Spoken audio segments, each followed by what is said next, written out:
Welcome everybody. Today's video is going to be on a question I get asked a lot as a therapist. As a marriage and relationship therapist and counselor, I do get asked a lot, what is it that drives couples apart?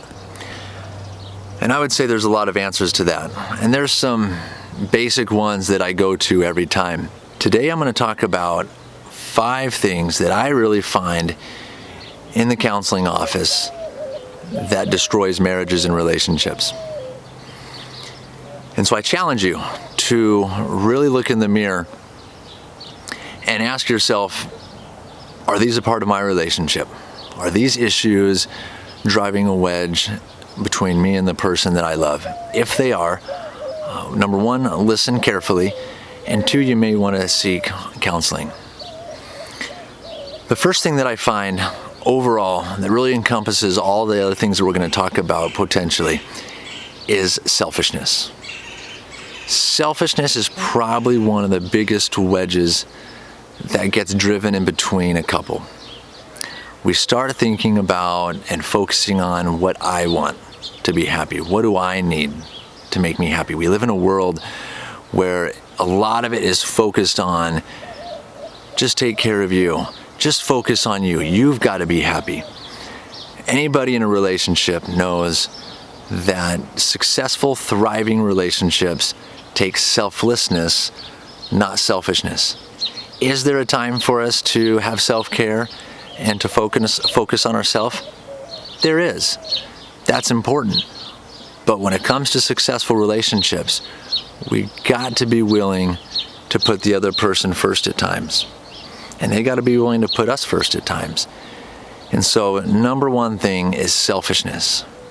If we're being accused of being selfish, or if we can even see that we're being selfish, that is something I would really encourage you to look at and to try to work on and change. The second thing I find a lot comes from just simply being mean to one another and not kind. When I was younger, in my early 20s, I worked in a hospital. I worked in the ER and the urgent care, and I would see, especially in the wintertime here in Arizona, a lot of older people come into urgent care. And I would be responsible for getting them back from the waiting room and getting them settled into their room. And if I found a couple that came in that seemed to be like they just got married and they just were so kind and caring to each other, I would ask them this question. I would ask them, number 1, how long they'd been married, I guess is the first thing I would ask. The second thing I would ask is what they thought it took to have a long, happy marriage. I asked this question because at the time I was engaged and I was excited about getting married, and I wanted to know what's kind of the secret to a long-lasting, happy marriage. And inevitably, they would share one simple concept. And they would simply say, be kind. And after doing marriage counseling for 14 years, I have found that being kind is a huge piece to a successful relationship. And over time, we can start to get complacent and we can start to be mean. Or maybe we were mean from the beginning. But being mean, critical, and judgmental to each other and really looking for the faults and things that bother us in the other person is really going to drive a wedge in between the two of us. And so I know it sounds simple, but it is a big thing, is stop being mean or unkind to the person you're with. Number 3, probably one of the first things that I ask couples when they come into a session, if I haven't met with them before, is what brings you in? I would say one of the first things people say is what they want help for is better communication skills. So what drives marriages apart is poor communication skills. Sometimes we think that just because we love someone and we want to marry them, we think we're always going to be able to communicate effectively, especially in the beginning when everything's great. But as time goes on and we start to settle into our ways, one of the first things that goes is positive communication. And that also is tied into selfishness and being mean. But good communication skills is a skill. And if we don't learn them, and if we haven't learned them, and especially when it comes to marriages and relationships, they're just not going to develop on their own, more than likely. And so it's really important to learn healthy communication skills and effective communication skills if we're going to have a happy, thriving relationship. Number 4 is lack of effort. Thriving relationships, thriving marriages take effort, plain and simple. Look at all the people that you know that you would say have an amazing, thriving relationship. Number 1, it's probably not that many. And number 2, if they do, I guarantee they put consistent effort into their relationship over time. And the longer we're married, I believe the greater the effort we have to put into it. Because again, we can get complacent and we can get content. Our relationship getting kind of mundane and stale.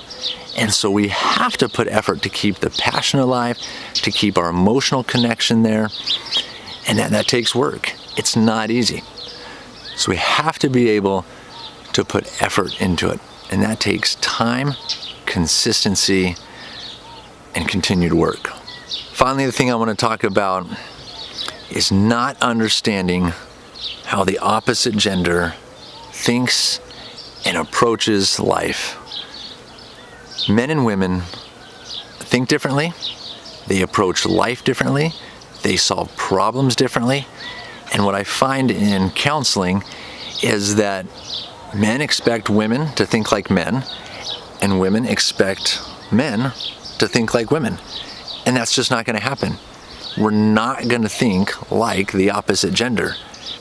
So we have to take time to learn about and to understand how our partners deal with life and how they think, how they look at things, how they solve problems. That's huge.